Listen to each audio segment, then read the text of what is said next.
Hey guys, how are you? I hope सब अच्छे होंगे। सो आज के लेक्चर स्टार्ट करने से पहले हम लोग जो है आज जिस टॉपिक पे बात करने वाले हैं उससे पहले कुछ बचा हुआ है पिछले टॉपिक्स का। वो हम डिस्कस करेंगे। आज जो हम लोग डिस्कस करेंगे वो है fuel and handling equipment. Okay, उससे पहले components of a modern steam power plant. ठीक है, कंपोनेंट्स पे हम लोग डिस्कस करने वाले हैं। कंपोनेंट्स क्या क्या है मॉडर्न स्टीम पावर प्लांट का। मैंने यहाँ पर जितना भी कंपोनेंट्स है उसको यहाँ पर मैंने लिख दिया है, लेकिन जो मेन है वो क्या क्या है। मेन है बॉयलर और स्टीम टरबाइन है and generator, condensers and cooling tower, circulating water pump.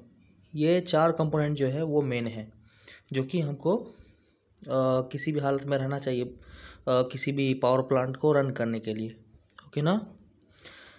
यहाँ पर उसमें जितना सर्किट रहता है मैंने उस सब को यहाँ पर इंक्लूड कर दिया है। बॉयलर फीड पंप है, जैसे boiler, chimney, force start fan, switch yard, wagon tipplers, crushers house, coal mill, induced draft fans, ash precipitators, water treatment plant, control rooms.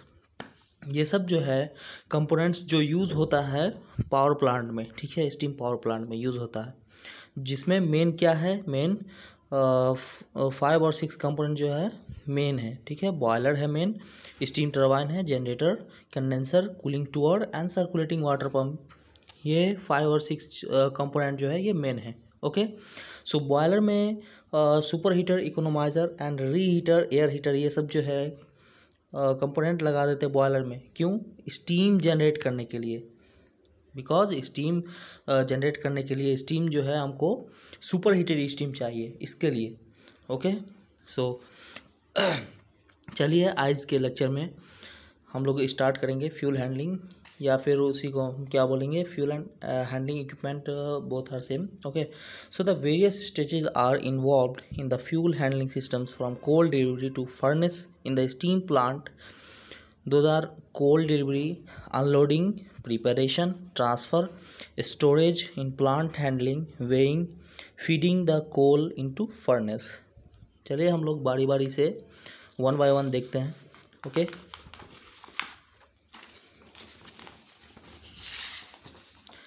First इसका हम लोग फ्लो चार्ट बना लेंगे। ओके, जो भी स्टेप्स इन्वॉल्व है कोल हैंडलिंग में उसका एक फ्लो चार्ट यहाँ पर शो किया मैंने।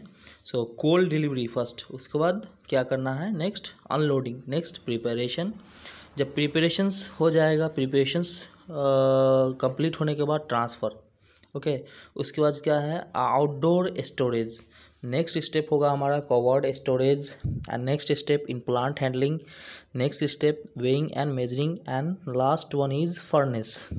ओके, ये सब इतना जो प्रोसेस हम कर रहे हैं, ये सब प्रोसेस से कोल गुजरने के बाद फाइनली फर्नेस में सेंड किया जाएगा।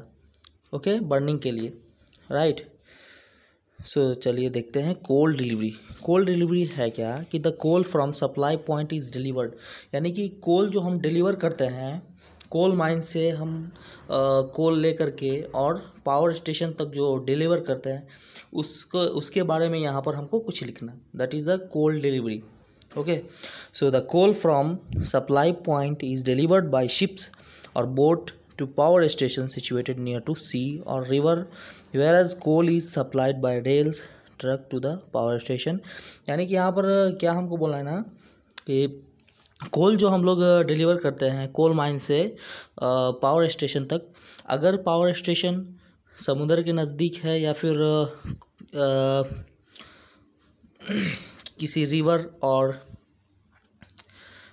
के नज़दीक नहीं है, या फिर रेल यार्ड्स है वहाँ तक अगर नज़दीक है उसके, तो वहाँ पर हम लोग क्या करेंगे, रेल से या फिर शिप से या फिर ट्रक से। अगर वो भी सुविधा नहीं है, वो भी वहाँ पर सुविधा नहीं है, तो हम क्या करेंगे, ट्रक यूज़ करेंगे, राइट ना। उसके बाद जब ये हो जाएगा उसके बाद हमको क्या करना, अनलोडिंग करना है कोल को।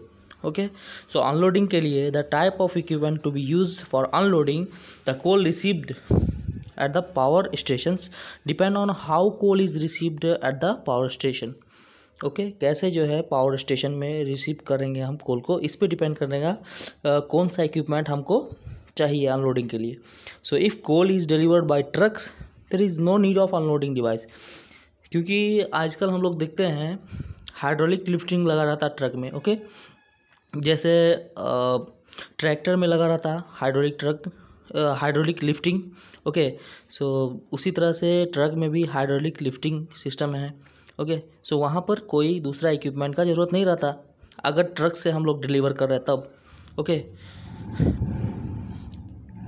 नेक्स्ट अगर हम लोग जो है शिप से अगर डिलीवर कर रहे हैं कोल तो वहाँ पर हमको जेसीबी का ज़रूरत पड़ता है. ओके अनलोड करने के लिए. सो ये सब है अनलोडिंग में.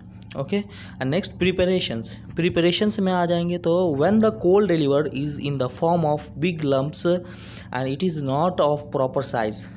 जब जो कोल डिलीवर हम लोग करते हैं तो प्रॉपर साइज़ में कोल नहीं रहता है. ओके जाहिर सी बात है जब कोल माइन से कोल निकलेगा ओके सो वहाँ पर प्रॉपर साइज़ में नहीं रह सकता. तो उसको साइज़ लाने के लिए, उसका साइजिंग करने के लिए, एक साइज़ का बनाने के लिए हम लोग क्या करते हैं, प्रिपरेशन करते हैं.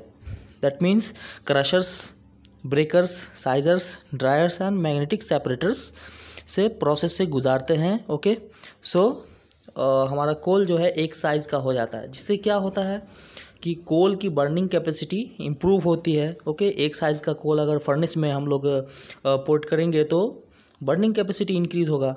That is the benefits. Okay so अब हम लोग चलते हैं next step, transfer. Coal transfer कैसे करेंगे. Okay how to transfer coals. So after preparation coal is transferred to the dead storage by means of the following system. So coal transfer will be done after the preparations. Belt conveyor by using belt conveyors, screw conveyors, bucket elevators, grab bucket elevators, skip hoist, flight conveyors. There are so many equipments available. Okay so belt conveyor like blata belt or rubber belt लेंगे. okay where endless belt will have to take. okay ना. so belt conveyor moving over a pair of end drums. Belt को जो है हम लोग क्या करेंगे, roller पे माउंट कर देंगे. Okay so at some distance a supporting roller is provided at the centre. कुछ डिस्टेंस पे जो है हमको क्या करना पड़ेगा कि सपोर्टिंग रोलर लगा देना पड़ेगा. ओके बेल्ट के नीचे, क्योंकि ज़्यादा लॉन्ग डिस्टेंस के लिए बेल्ट डिफॉर्म हो सकता है, तो उससे क्या होगा कि डैमेज का चांसेस बढ़ेगा. इसलिए हमको क्या करना कि रोलर जो है बीच बीच में माउंट कर देना, रोलर सपोर्टिंग के लिए दे देना है. Okay so the belt is made up of rubber और canvas. Okay belt conveyor is suited for the transfer of coal over long distance. Okay ये जो है बेल्ट कन्वेयर सूटेबल है किसके लिए, लॉन्ग डिस्टेंस के लिए सूटेबल है और मिनिमम के लिए, बोथ के लिए. ओके और इसका जो कैपेसिटी है कोल हैंडलिंग का वो 100 turns per hour. Okay per hour में 100 टन्स, जो कि यहाँ पर नहीं मेंशन किया हुआ है, लेकिन 100 टन्स इसका होता है. ओके और इसका जो बेल्ट का स्पीड है, एवरेज स्पीड बेल्ट कन्वेयर का, वो 200 to 300 RPM. Okay RPM that means revolution per minute. okay na. so as you can see in the figures, this is what a belt conveyor figure over here. so coal belt and this is coal and this is the roller which is supported to the belt. okay next advantage हम लोग अगर देखेंगे belt conveyor का, सो advantage क्या क्या है इसका कि its operation is smooth and clean. इसका ऑपरेशन स्मूथ और क्लीन होता है. Okay and it require less power as compare to other type of system. इसमें कम पावर रिक्वायरमेंट है. ओके मीन्स कम पावर में भी हम जो है अच्छा एफिशिएंसी पा सकते हैं इससे. ओके अच्छा कोल ट्रांसफ़र कर सकते. So large quantity of coal can be discharge quickly and continuously. ज़्यादा क्वांटिटी में कोल जो है डिस्चार्ज कर सकते हैं हम लोग quickly. Okay and continuous process. So material can be transported on moderate inclines. Okay. Next आ जाता है हम लोग स्क्रू कन्वेयर पे. So screw conveyor it consist of an endless helicoids screw fitted to the shaft. Okay. So screw conveyor में क्या होगा कि स्क्रू टाइप का कन्वेयर लेना पड़ेगा. Okay. Endless type. So the screw while rotating in A trough transfer the coal from feeding end to the discharge end. While rotating screw, okay, so the coal will be transferred due to rotations of screw. So this system is suitable where coal is to be transferred over shorter distance, and this system is suitable only for shorter distance.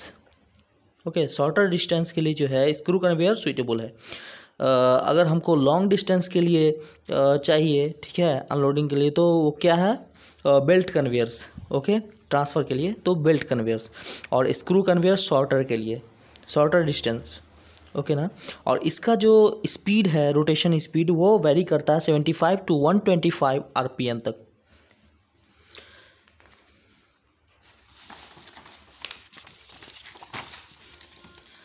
अब next हम लोग देखेंगे bucket elevators. Screw conveyor का यहाँ पर figure आप लोग देख सकते हैं, क्लियरली शो किया गया है. Okay. So this is a coal inlet. Okay.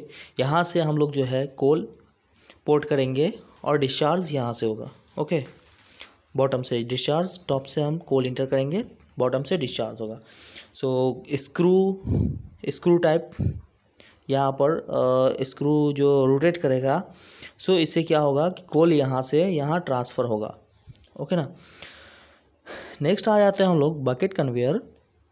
So bucket conveyor it consist of bucket fix to a chain. Bucket जो है एक चेन पे फिक्स रहेगा. ओके. जहाँ पर दो पुल्ली लेंगे, ओके, रोटेट करने के लिए. So the chain moves over 2 wheels. ये चेन जो है 2 व्हील के ऊपर मूव करेगा. ओके ना. सो फ्रॉम बॉटम हम लोग क्या करेंगे, बॉटम से कोल इंटर करेंगे, कोल इसमें पोर्ट करेंगे, इनलेट करेंगे, एंड टॉप पे जाकर जो है वो कोल डिस्चार्ज हो जाएगा. Okay. So the coal is carried by the bucket from bottom and discharge at the top. ये हो गया बकेट एलिवेटर. और बकेट एलिवेटर जो है इसको हम यूज़ करते हैं मैक्सिमम हाइट के लिए. ओके. ज़्यादा हाइट है उसके लिए इसको यूज़ करते हैं. ज़्यादा हाइट तक अगर हमको ले जाना कोल, इसके लिए बकेट एलिवेटर यूज़ करते हैं. नेक्स्ट आ जाता है grab bucket elevators. Okay. So grab bucket elevator में क्या बोलेंगे हम लोग कि it lifts and transfer coal on a single rails. जैसे सपोज जेसीबी हो गया, ओके, और क्रेन्स, ये सब क्या है, ग्रैब बकेट एलिवेटर्स. ओके ना.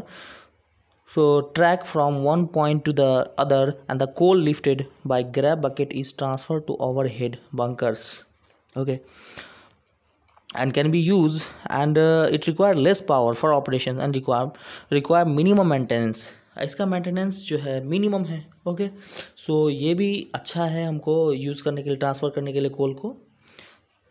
इसका रिक्वायरमेंट, इसका जो है मेंटेनेंस कॉस्ट कम है. ओके.